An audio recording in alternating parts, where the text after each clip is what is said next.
Ebina by'obwannakyewa ebiri mu lutalo olw'okulwanyisa endwadde okuli eya Kamukenenya, akafuba ne hepatitis B biraze obutali bumativu olwa kampuni efulumya eddagala eya Gilead okulinnyisa ebisale by'eddagala lino. Bano nga basisinkanye bannamawulire ku kitebe kya AIDS Healthcare Foundation Uganda Cares e Mulago bategeezezza nti ekikolwa ekya Gilead kyakwekkusanga bo bokka era n'okutta abalwadde ab'endwadde ezitali zimu mu mawanga gakyakula. Bano bagambye nti abalwadde b'endwadde omuli Mukenenya, akafuba n'endala bubakeeredde. Henry Magala avunaanyizibwa ku nteekateeka za AHF Uganda Cares asomye ebimu ku ebyo ebiri mu kiwandiiko kye batwala eri kampuni ya Gilead. Kiriwo nti Gilead tewadde lukusa mu makolero malala okulaba nti bakola eddagala lino. Kati kitegeeza nti eddagala lino bo bwe balikola ate bwe balikola liba ku ssente za waggulu, naye singa bawa amakolero amalala mu nsi zaffe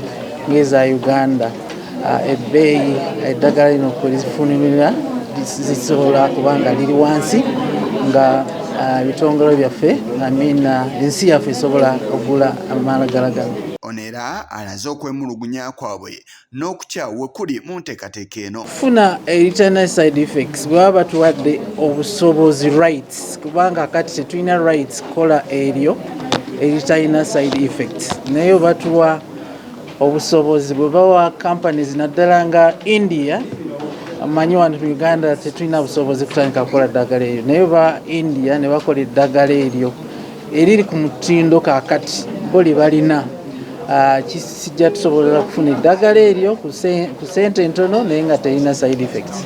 Mu nsinkano eno babadde bakutte n'ebipande ebiraga obutali bumativu olw'ekikolwa kya Gilead n'okutya kwe balina ng'ekikolwa kyabwe kituukiridde. Gavumenti ya Uganda w'eyinza okuyingiriramu kwe kulaba nti ekwatagana n'ensi endala, kubanga amalagala gano agasinga eggwanga nga eryaffe Uganda terina busobozi, naye bwekwatagana ne amawanga amalala mu bbendobendo lyaffe ng'eryebuvanjibwa East Africa, nekwatagana ne Kenya, Tanzania, tusobola okufuna obusobozi obw'okukola amalagala gano. So gavumenti ya Uganda kenyini we tutudde sisobola, naye weneekwatagana n'amawanga ng'agali mu East Africa wayinza okubaawo obusobozi okutandika okukola eddagala lino. Kati emirundi egisinga tukwatagana tudependinga twesigamye ku India okukola amalagala gano. Affordable for our people.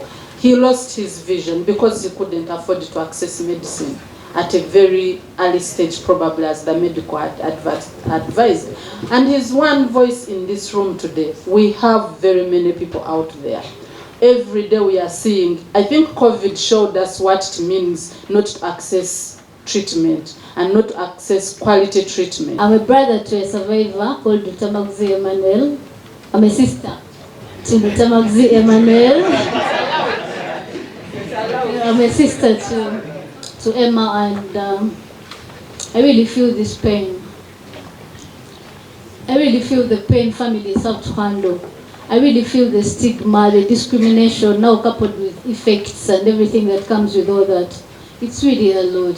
Kenneth Muchonga akwedde ekibiina kya HEPS Uganda naye yeeyunze ku banne ng'alaga nga ebikolwa bya Gilead bwe bigenda okukosa amawanga gakyakula. Tulaba nti omuntu omu mu bana tatuukibwako ddagala lino erijjanjaba akawuka ka Mukenenya. Ate ekyo kiva ku companies nga Gilead ezikola amadagala obutawaako magezi amawanga amaavu nga Uganda okukola oba okuimportinga eddagala lye bakola lino erirungi. Tulaba nti buli lunaku baba bakola kunoonyereza okulaba bwe baimprovinga ddagala okuba lirungi nga lirina less side effects, naye bagenda mu mateeka ne bubawo obuyinza bw'okuta sharing gana amagezi ag'okukola eddagala lino kye tuyita patents.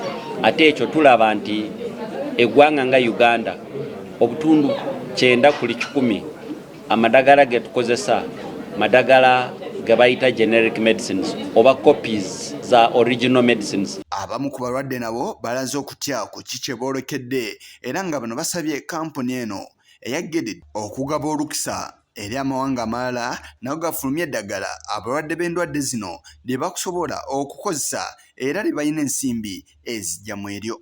Number of people are suffering. We shouldn't be denied an opportunity as a country to produce, because as global powers, how are you supporting the developing countries to manufacture, to innovate, if we can't prevail over the greedy practices and behaviors of some of these pharmaceutical companies? Yes, Chigongo, Kura, Channel 44, or Guru.